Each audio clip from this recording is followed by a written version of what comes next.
Nandito na naman po tayo sa ating mga alaga dito sa ating farm para tayo po ay magpakain na naman po ulit. So hapon na naman and kakatapos lang natin magdilig ng ating mga tanim.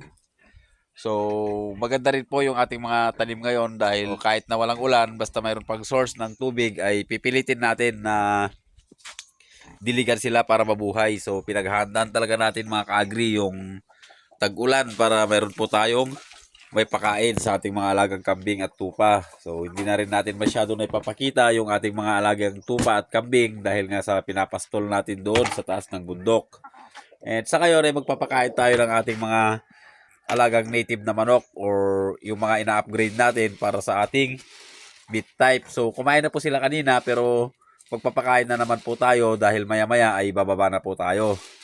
Bali ang pinapakain na po natin sa kanila mga ka-agri is itong mga nakagala ay mais na po, purong mais na dahil nga po sa sila po ay nakagala, nakakahanap naman sila ng mga ibang nutrients na kailangan nila sa kanilang katawan.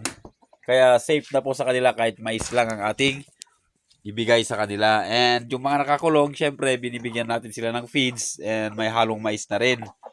So yung ibang manok natin ay hindi na lumalapit dahil nga sa kumain na sila kanina.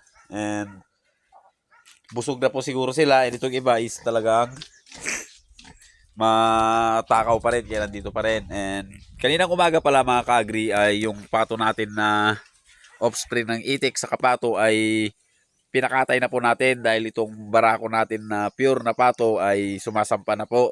Kaya tinanggal na po natin yung ano natin, yung offspring ng patot sa itik or yung tawag po kasi sa amin dito is patik. And ngayon ay titingnan natin, sisilipin natin yung mga itlog ng ating mga alagang manok. So tayo po ay natutuwa dahil sobrang dami po ng mga itlog natin ngayon mga ka-agri. So ayan, ito po ay itlog ng Brahma na manok natin, pinalimlim lang natin sa kanya. And meron na naman pong mga nangingitlog dito. Yung isang native natin kahit na kasama pa yung anak is nangingitlog na rin po kahit maliliit pa. Dahil season talaga ngayon ng pagpaparami ng mga manok. So, ayun, tayo po ay natutuwa dito sa ating mga ina-upgrade na native na manok dahil sa sila ay pinakawalan na natin. Medyo naka-adjust na sila sa environment nila. So, i-maintain na lang natin yung ganitong setup nila. And yung mga sisiw natin mga ka-agri, yun po yung inoobserbahan natin dahil nga sa nawawala pa rin yung mga ibang sisiw natin, eh wala naman po tayong makitang mga patay na sisiw. So, ang hinala po natin talaga is yung predator, yung uwak nga. And kanina ay inaayos din natin itong ating paitlugan ng pato dahil nga sa sumasampa na po yung ating pure na pato. So, kita nyo naman kanina. And meron na rin pong naglilimlim pala dito mga ka-agri dahil nga sa hindi natin masyadong pinapansin itong ating mga alagang pato ay may naglilimlim na rin po pala dito na isa. So ayun. So magandang pangitain po yun para tayo po ay makapagparami rin ng ating mga alagang pato. So matagal tayo hindi nakapagparami mga ka-agri. And dito is meron din po tayong mga dito yung para sa ina-upgrade nating mga manok. Ito yung magiging inahin natin sa mga susunod na ito medyo may sakit. So may sipon siguro to mga ka-agri kaya kinulong ko. So hindi po ito kasama sa ating maiiwanan na magiging inahin natin. So ito nilinis natin mga ka-agri dahil may dalawa po tayong napili doon sa ating mga sisiw doon. Yun po yung ilalagay natin dyan. Yun po yung mga matitirang gagawin nating inahin. So ito is i-dispose na rin po natin ito sa mga susunod na araw mga ka-agri. Dahil nga po sa itlog lang po siya ng itlog, hindi naman siya naglilimlim. So napakarami na po niyang itlog mga ka-agri. Ayan. So halos itlog niya po lahat yan, hindi naman po siya naglilimlim. And itong isang inahin natin mga ka-agri, ito po yung ating isang heritage or offspring po kasi ito mga ka-agri ng ng Brahma na rooster saka yung Dongtao na inahin. So maganda taglilimlim, marami na po itong naibigay sa atin na sisiw. Bali puntahan din po natin yung ating mga alagang sisiw doon na pinapalaki. So medyo marami na rin po yun mga ka-agri. So ayun po yung uwak mga ka-agri, yung sinasabi kong baka siya yung kumakain ng ating mga alagang sisiw. So imposible naman po kasi na nababawasan yung ating sisiw, ay wala naman pong patay na sisiw na nakikita. And meron pa tayo dito isang pure na decal brown. So huliin natin yan at ilalagay natin dun sa ating breeding area. So dito mga ka-agri ay mayroon po tayong mga sisiw dito na pinapalaki. So ito po ay 10 piraso.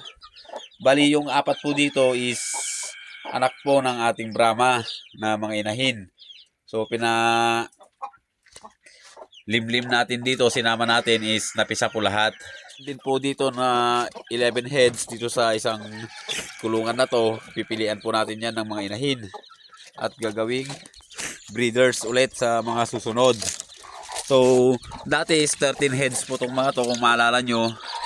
Ito po yung mga ginamot natin dahil nagluluhan na yung mga mata. So nakarecover na po sila. And magaganda po sila mga ka-agri.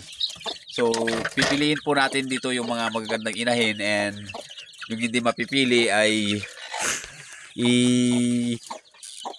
papalakihin natin mga ka-agri para pangbenta po. So ito yung 10 sisiw natin na kinulong natin dahil nanginayang tayo.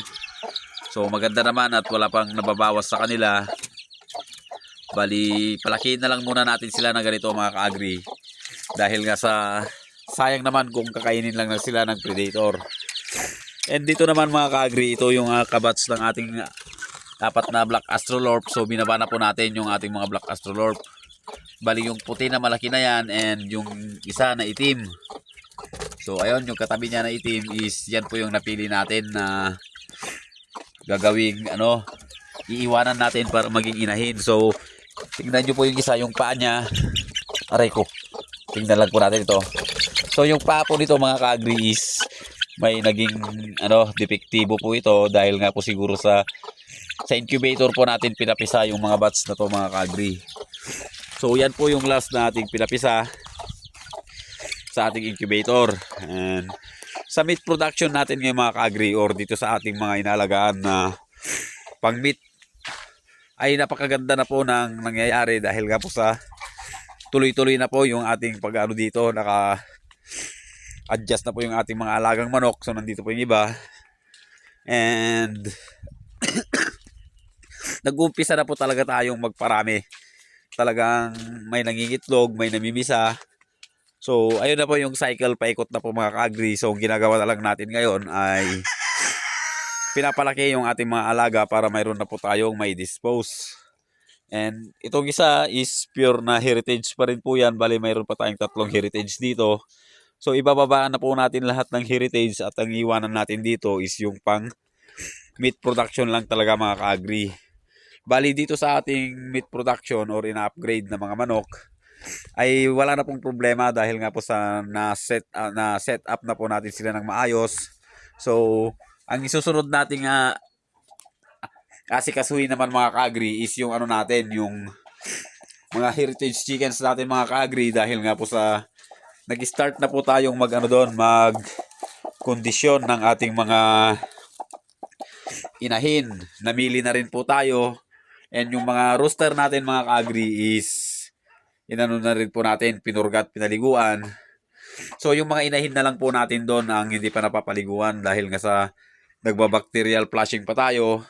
And pagkatapos ng bacterial flushing nila mga ka-agri, so yun na siguro papaliguan na natin sila. So ayan, nakaselect na tayo doon.